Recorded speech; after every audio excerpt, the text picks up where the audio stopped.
গন্তব্যস্থানে পৌঁছানোর আগে চিঙ্কি বুড়ি আমার কোলে ঘুমিয়ে পড়েছে, ঠান্ডা ঠান্ডা হাওয়া, তার মধ্যে ঘুম। তোমরা ওর মুখেই শুনে নাও। হাই কর। ও এখন তো যাচ্ছে বেরি বেরি করতে।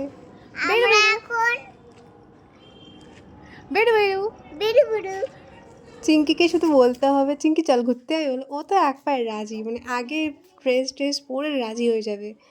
আর তো দু পা হাঁটলে ওর পায়ে ব্যথা হয়, শুধু বলবে পা ব্যথা করছে। তো আমরা যাচ্ছিলাম একটা জায়গায়, বাট লাস্টলি যেতে পারিনি বিকজ অনেকটাই লেট হয়ে গেছে, আর ওকে আমি অতটা দূর নিয়ে যেতে চাইও নি, কিন্তু এই জন্য ব্যাক করে এসছি আবার। আর ও তো অটোর জন্য দাঁড়াতে দাঁড়াতে পা ব্যথাই করে ফেলে, তাই জন্য বসে পড়েছে। তো আমরা আবার রিটার্ন ব্যাক করছিলাম ওখান থেকেই। তো রিটার্ন ব্যাক করে ওনার দাবি ছিল চকলেট কিনে দেওয়া। কথাগুলো একটু শোনো তোমরা,